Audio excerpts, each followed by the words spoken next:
Okay, so Newcastle United are back in the Champions League, and this time they are looking to stay there. They've already made the fantastic transfer of Anthony Elanga and are sticking with manager Eddie Howe for the next step in their journey to becoming a consistent Champions League side. And today on Football Manager, that is exactly what we are doing. Rebuilding Newcastle in an updated database and seeing if with realistic Eddie Howe tactics and realistic transfers, we can turn them not only into a consistent Champions League side, but Champions League winners and Premier League winners. So Toon fans, stick around because this is going to be an absolute journey. And of course, as you can see here on FM, we are using an updated database where Newcastle are in the Champions League. Now, things aren't perfect. Newcastle have finished in second place and the league's a little bit over the place, but everything is where it should be. Teams that are in Europe, other than Spurs, which is sadly something we just can't rig so that Spurs end up winning a Europa League because it was ridiculous Spurs on a Europa League, let's be honest. In terms of the teams coming up from the Championship as well, it's Bristol City and not Sunderland. But other than that, it is fully realistic. A little bit of a shame we can't batter Sunderland a bunch of times this season, but it is what it is. What I have done, though, is made a fully realistic Eddie Howe tactic. Will be available on the Patreon, but we'll get into that in a little bit because, first of all, I want to talk through it, and I want to talk through straight away the positions that I think need improving at Newcastle and the players that I think will end up playing there. And we're obviously going to talk about the signings that have already been made as well. First of all, if you can, make sure you're subscribed to the channel. Over 80% of you that are watching this are not subscribed. So make sure you're smashing that subscribe button and, of course, liking the video as well. Now, straight away, goalkeeper, I think is a guarantee Newcastle move away from Nick Pope. I could be completely stupid here. They might have already got James Trafford, but I think it's basically a done deal anyway. James Trafford to Newcastle, it could be done already by the time I record this. I've actually got no idea. That's something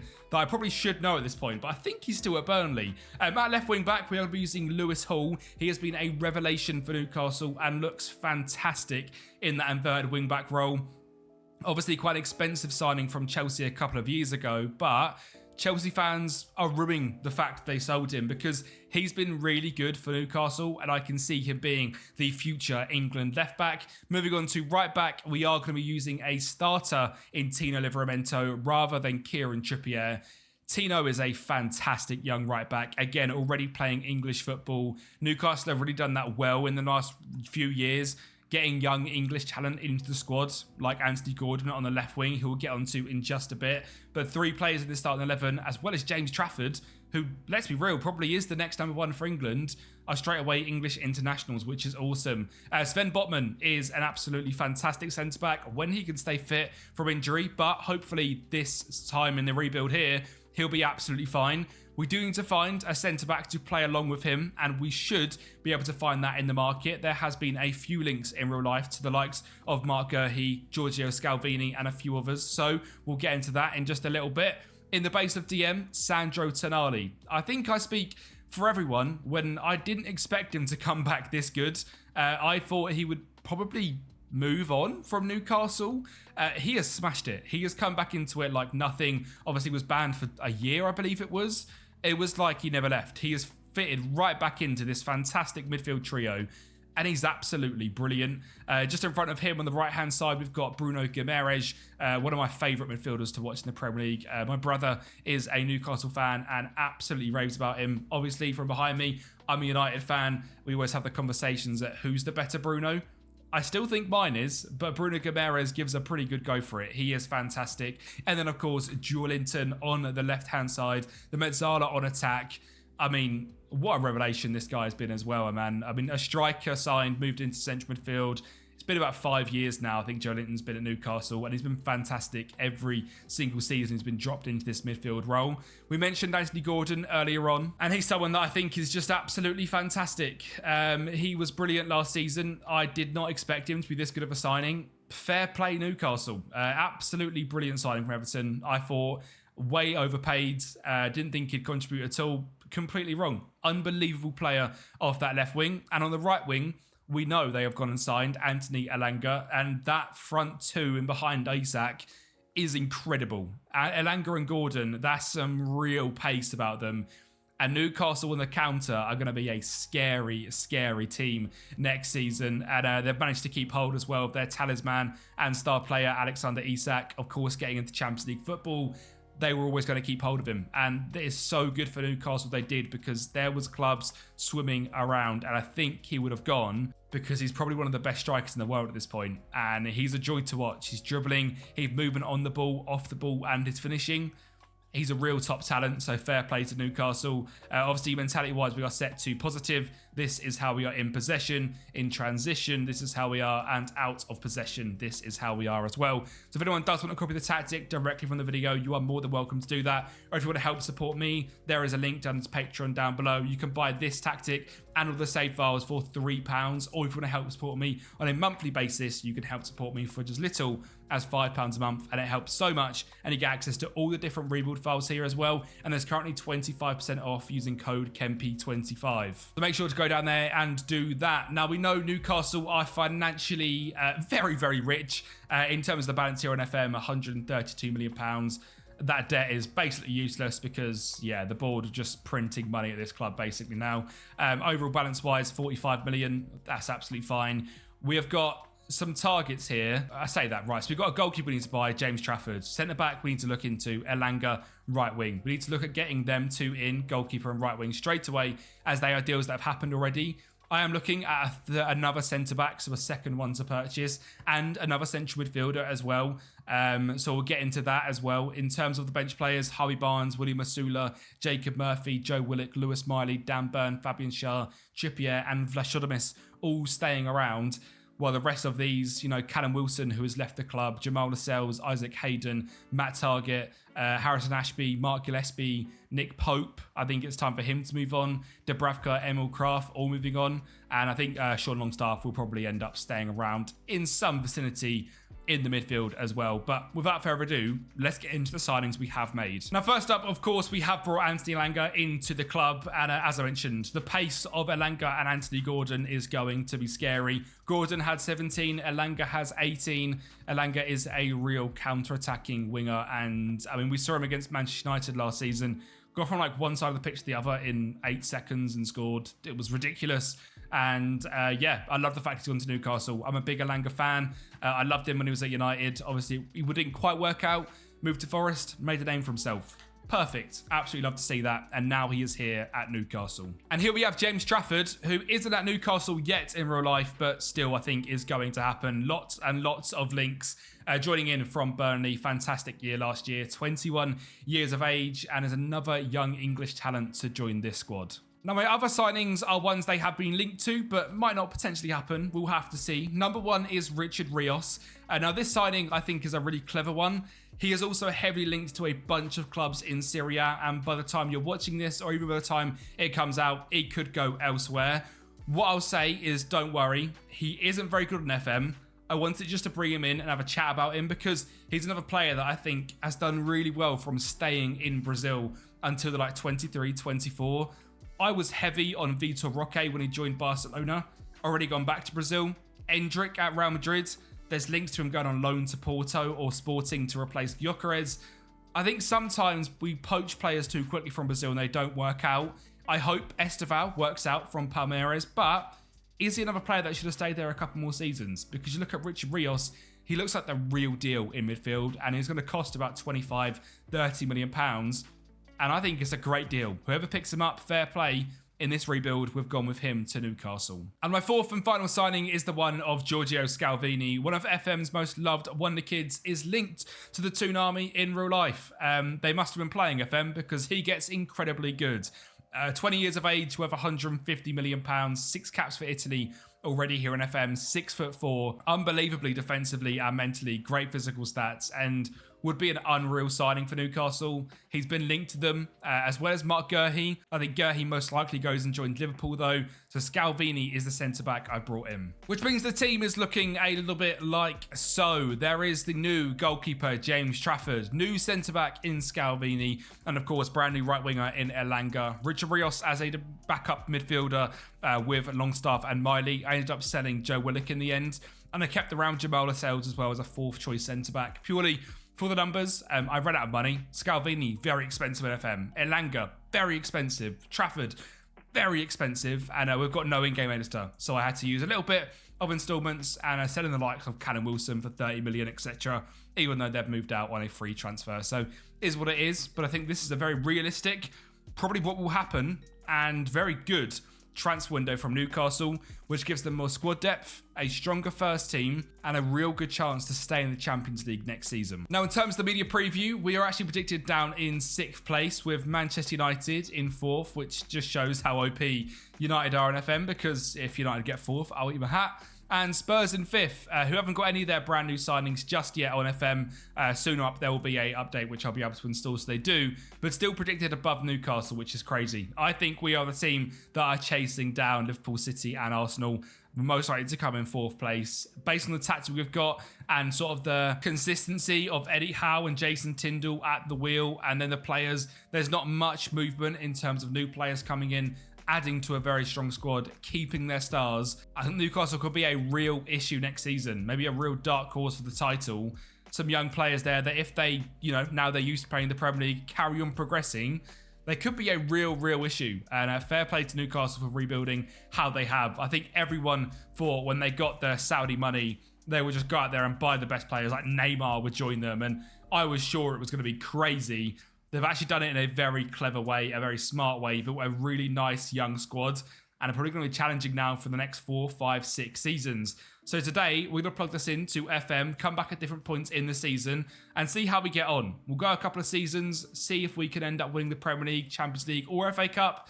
Hopefully, all 3 would be absolutely perfect. Now, I think it's clear that I've made it clear that I think Newcastle will be a massive threat this season. And there's a few players that I think are the reason for that. Number 1, Anthony Gordon. Showed some real progress last season, and I think he'll do the exact same next year as well. We can see here Tonali linking up with Elanga, and a backstick run from that man Gordon once again, making it 2-0. And of course, they've also got a striker up front who's going to link up with Elanga very well, both being Swedish. It is the man Alexander Isak, who is just a natural born bagsman.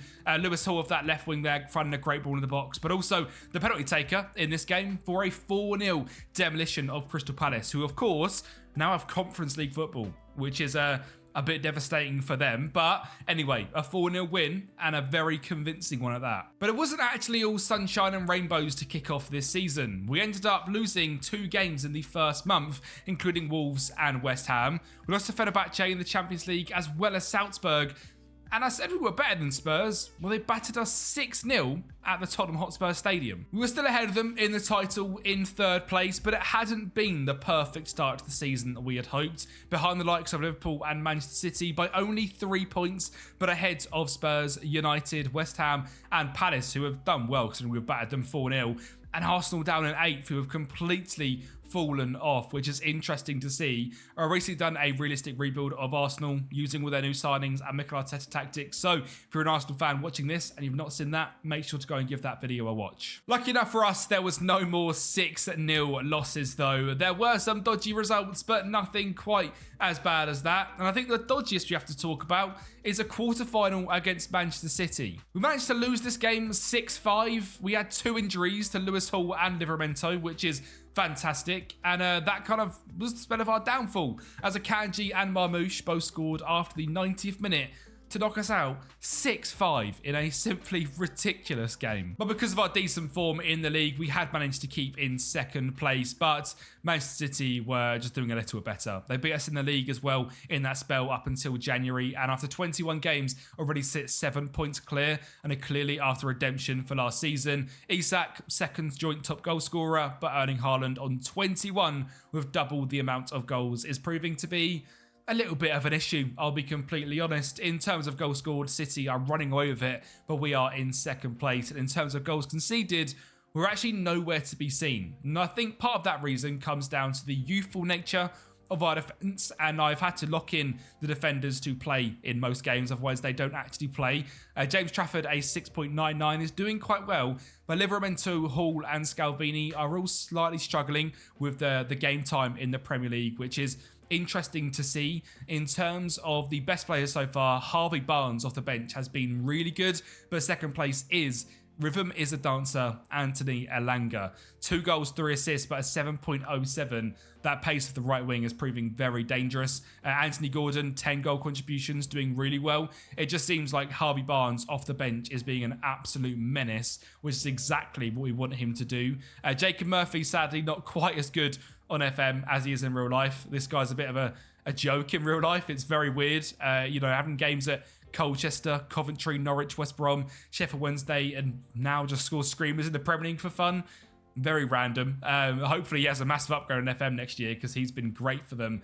And of course, Alexander Isak as well now, 12 goals. In terms of an injury, it is a bit painful when he gets injured because our only backup is William Osula.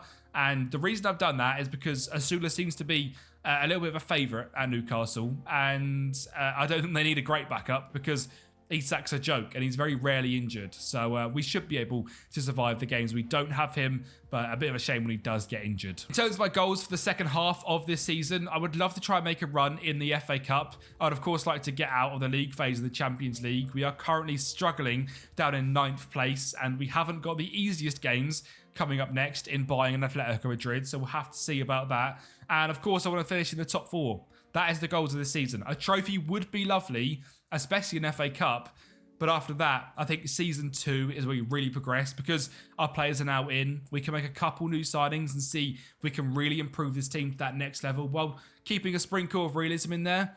It'll be difficult, but we'll see if we can do it. And that's exactly what we've done in the Premier League. Just done what we had to do to stay in the top 4, finishing in 4th place. A revitalised Manchester United finished in 3rd. Rasmus Højlund grabbed 16 goals and Marcus Rashford grabbed a 7.37. So I think it's safe to say that's not happening in real life, is it? One of them leaving almost definitely, and one of them, again, if he scores 16 goals, I'll eat my hat. In terms of assists, Lewis Hall topped it, which is unbelievable to see. I love the fact we've made a system where Lewis Hall is fantastic. Surprised he's not had too much growth, but I'm happy to keep him there because he's been unreal for us. And very, very happy with that. In terms of other defensive attributes, though, we weren't amazing defensively. We were just above average. In fact, literally 0.02. We were a good goal scoring side, which I'm not surprised about. The speed of Alexander Isak and then the good rotation option of Harvey Barnes off the bench, Anthony Gordon, and of course Elanga as well. We are always going to be dangerous on the wing positions. I do think though Newcastle need a little bit of something to get them to that next level, that Champions League level, that real Premier League winners level. And I think we're going to have to go in the market again to see if we can make that happen. In terms of the Champions League, we got knocked out in the quarterfinals by Real Madrid. Nothing too embarrassing. Just a 7-3 on aggregate, which a little bit embarrassing, but Real Madrid, the best team in the world, let's be honest. Well, second to PSG. And at FA Cup, Manchester City, who won the FA Cup, Carabao Cup, and Premier League this season. So can't really complain too much at that one. A bit of a shame. Of course, stupidly rich here at Newcastle, £157 million. And I am going to bring in some big signings, but ones that have been semi-linked to move in real life this season, not necessarily to Newcastle, but ones that I genuinely think Newcastle could pull off. But this one is one that I have seen coming to Newcastle since October 2023, when I started my Newcastle United playthrough save when FM first dropped. It's Rafael Leao. I see him as a Newcastle-bound player. I don't know why. I just think he's going to move on from AC Milan, which there has been some links in the summer this year. Looks like it's not going to happen. Next season, if Milan don't have another great season, same as this year, I can see him moving. And I can see a club like Newcastle really pulling the trigger for someone like Leao. He is someone that can rotate up front for Alexander Isak when he needs a night off. He's got the physicality and build very similar to Isak. Off that left wing is going to be an absolute menace. It means Gordon can go over to the right wing, which isn't his favourite place, but can certainly do a job there. And I just think Leao is almost a perfect winger for Newcastle and someone I genuinely think they could pull through. My only other signing is that of Mark Guehi. Obviously, the signing of Scalvini wasn't amazing here in FM. Maybe a year or two too soon for him, hasn't progressed quite enough. And Guehi is the other option I think Newcastle could potentially go for. It's very 50-50, I think, between him and Liverpool. Newcastle and Liverpool, that is. And I think he could end up here at Newcastle if Liverpool don't go for the deal. So I brought him in here to simply see how good he would be at Newcastle. Not necessarily guaranteed going to happen, but we'll have to see. And this is the Newcastle team we have got. Trafford, Livramento, Guehi, Botman, Hall, Tonali, Bruno G and Joe Linton. Gordon, Leao, Isak. On the bench, Elanga and Barnes. both done great the last season. I'm sure they will this season as well. Willie Basula still staying as the backup striker. Richard Rios, I didn't really touch him at all because he played 15 games overall, 6 starting, 23 off the bench. Sort of as mentioned, not very good here on FM, but more of a signing to prove a point. Longstaff, Miley, Dan Burns, Scalvini, Trippier, Vlachodimos. Where are we talking? Lewis Miley last season was fairly decent. 21 games, 2 goals and an assist. Someone which I think is going to really struggle in real life to get into that Newcastle midfield. Might have to go out on loan. It wouldn't surprise me to see that happen because that Newcastle midfield is very set and is very, very good. So we'll have to see about that one. This year, there is no excuse. We've brought in Liao and Gerhi. Titles have to be won, whether that's a Premier League trophy, Champions League, FA Cup or Carabao Cup. I'm not just settling for a Carabao Cup. It has to be at least an FA Cup. And I would love to give the Premier League a real good run this season. Now, this season, we started off in a very similar fashion to last year, which is a really good thing because last year, by the end of October, we were challenging for a title. And you can see here what I mean by the link up between Liao and Gordon. Gordon would be fine on that right wing. A great ball from Liao, a great header from Gordon to make it 1-0. Gordon then darts down that right-hand side, whips it in, and Isak makes it 2. And we get a third as well in a very convincing victory over Aston Villa, who are actually a real strong side this season. We've dealt them their only loss this season. They are currently sitting in 3rd place with a game in hand, which could take them to the top of the table to try and dismantle Manchester United. I can't wait for a brand new game, so United are back down in 16th place. And I'm saying that as a United fan as well, because seeing us be this good on real life on FM makes me realise how annoying it is that we are so bad in real life. City in 2nd place, challenging, and then Arsenal, Liverpool, Chelsea, Spurs all down here in sort of the mid-table region, which is interesting to see. Fulham challenging us in that 4th place. If they win, their game in hand will go there. A very good start to the season for Smith Rowe and Harry Wilson. Assist-wise, Anthony Gordon moved him over to that right-hand side, so obviously he can't cut inside as much on that left, but he can use that electric pace and his crossing ability to use that right foot to get it into the box. And I think it's going to work really, really well. Again, a signing I can certainly see happening here in Liao. Has 8 goals so far in 14 games. Currently the top goal scorer. Midfield doing very well. Joe Linton in midfield doing awesome. And defence is doing fairly decent. But sadly, once again, we've been knocked out by Manchester City in the 3rd round of a cup. The Carabao this time, 6-4, and was 6-5 last year, so we've got worse apparently. Or City just love beating us by a whole bunch of goals, which is a shame.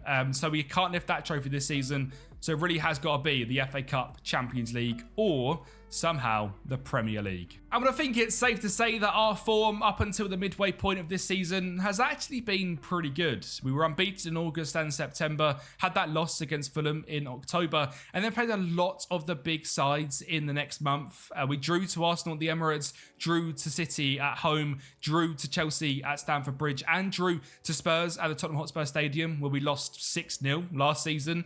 We also did sadly lose to United at St James's Park 3-2, but throughout the rest of the season, most of them wins other than the loss against West Ham. So we are actually doing really, really well, I think. We've got a lot of draws there where I think last season they were potentially losses, and got a lot of the hard games out of the way in terms of playing the big sides away from home. And we're currently sitting in 3rd place, quite clear of Arsenal, Liverpool, Chelsea, Spurs, Villa, but trying to chase down United and City. It looks like a Manchester rivalry for the top of the table.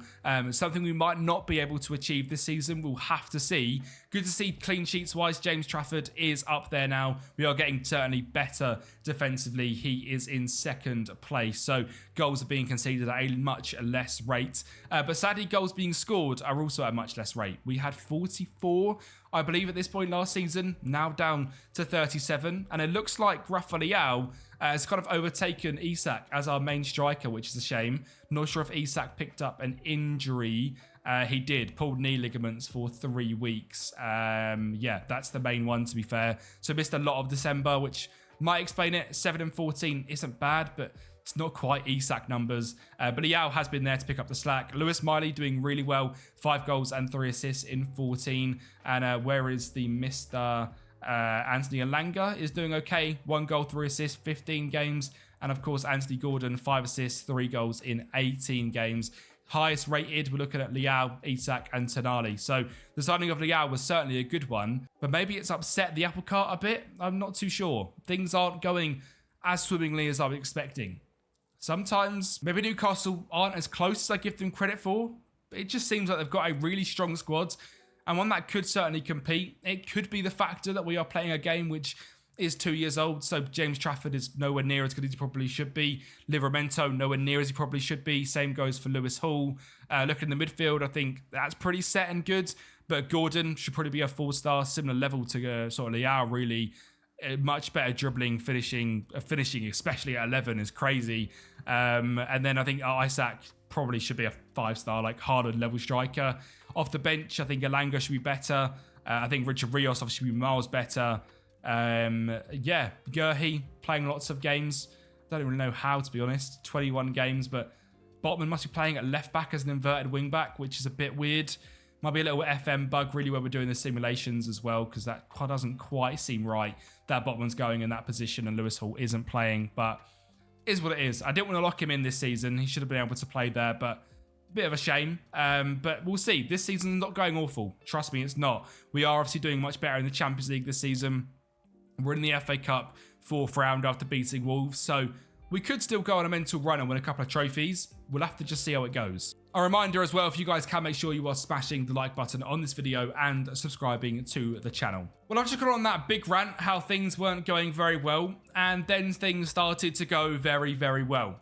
In January, we were unbeaten, winning every single game, including a 7-1 over Brighton. In February, we were unbeaten as well. We drew to Liverpool at Anfield, but other than that, battered Arsenal at St James's Park. Go into March and we have our round of 16 games against AC Milan where we beat them and also beat Everton 5-1 at the start of April and beat Bournemouth in the quarterfinals of the FA Cup. Which means we're in the semi-finals of that where we are facing up against Chelsea and in the quarterfinal of the Champions League where we are facing Manchester United and are battling Manchester City for the title. Alex Isak has woken up and is just 3 goals behind Erling Haaland, 4 points off a City now, 31 games into it, and we are challenging for the title. James Trafford still doing really well in terms of clean sheets. Isak massively picked up, which is great to see. We've got our bagsman back. It was 7-14. It's now 20-22. So he has been on a run of dreams, which is amazing to see. And obviously currently sitting in second place, going for the title. We are clear of United by 3, clear of Arsenal by 6.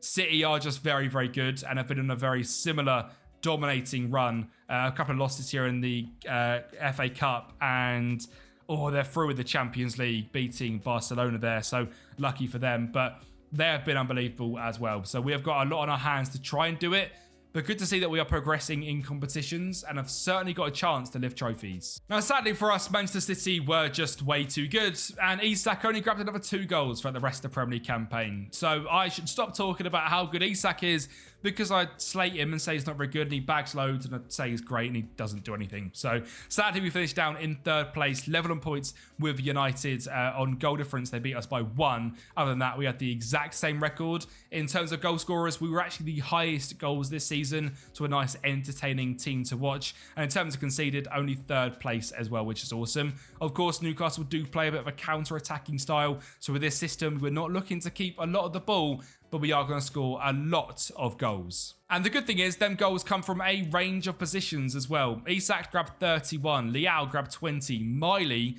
breakout season, grabbed 21 goal contributions, which is awesome. Gordon grabbed 25 in the end. Tonali grabbed 20. Trippier had a bit of a revitalisation at right back, grabbed 14, while Livramento still played a bunch of games, but only had 8. And Lewis Hall went from a 15 assist season down to 5, which is very weird. Very, very weird indeed. In terms of average rating, Richard Rios played 1 game with the bench, was our best player. Tonali was great. Isak was great. Leao, Gordon, Miley, Trippier. James Trafford just under the 7 average rating, which is awesome. Bruno G, Scalvini, Longstaff still doing bits as a bit of a club cult hero at this point. Dan Burns still as well. Mark Gurhi done well when he played. Joe Linton, 36 games, 12 goal contributions is decent. And Elanga with 11 as well, becoming more of a squad option now that Leao has come in. But I don't think that's a bad thing at all. And I don't think Newcastle fans or Elanga or Newcastle will be unhappy if Elanga is helping them get to back-to-back finals. Because to kick things off, we managed to beat Chelsea in the semi-finals of the FA Cup, which took us to the final against Sheffield United.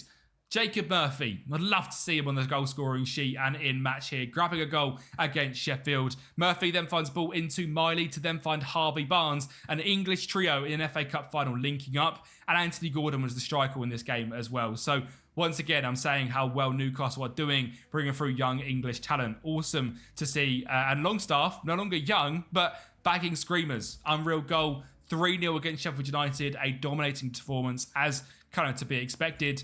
But as a big trophy ticked off the list. And one thing I think we have certainly shown this season is that we have got strong ability in big games to upset teams and really do bits against big clubs. So we drew 0-0 against PSG in the first leg in the semi-finals, but at home at St James's Park, the Geordies were rocking as Lewis Miley scored a second in this one. PSG did grab a goal back, a header from Hernandez, but our defensive strength that we showed this season held once again. And then we will go into the final of the Champions League, where we're facing Xabi Alonso's Real Madrid, a team that beat us 7-3 on aggregate last season. But this season, the story was completely different. We had developed into a real free-flowing attacking side. Anthony Gordon as the striker there, chipping it past Thibaut Courtois as Isaac gets back from injury. He comes in off the bench, plays it out wide to Barnes, who drills it back stick for Isak there to score in this game to make it 2. And Isak off the bench is just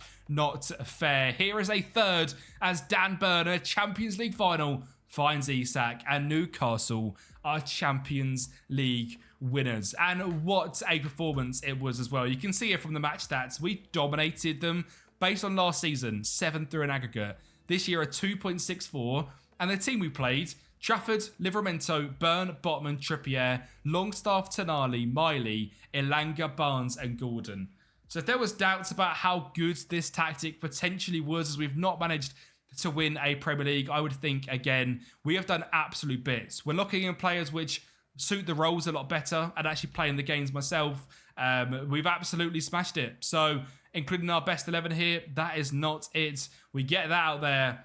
And to me, this team is fantastic. Trafford, Livramento, Scalvini, Gurhi, Lewis Hall, Bruno G, Tonali, Miley now as a Mezzala on attack. 13 goals, scoring in the Champions League final as well. Gordon, Leao and Isaac. What a team and what a club. It's great to see Newcastle back at the top once again. And this time we have won a Champions League and FA Cup trophy. If you guys did enjoy and you want to carry on this, as I said, Patreon link down below. Thank you so much for watching. Like the video and I'll speak to you next time.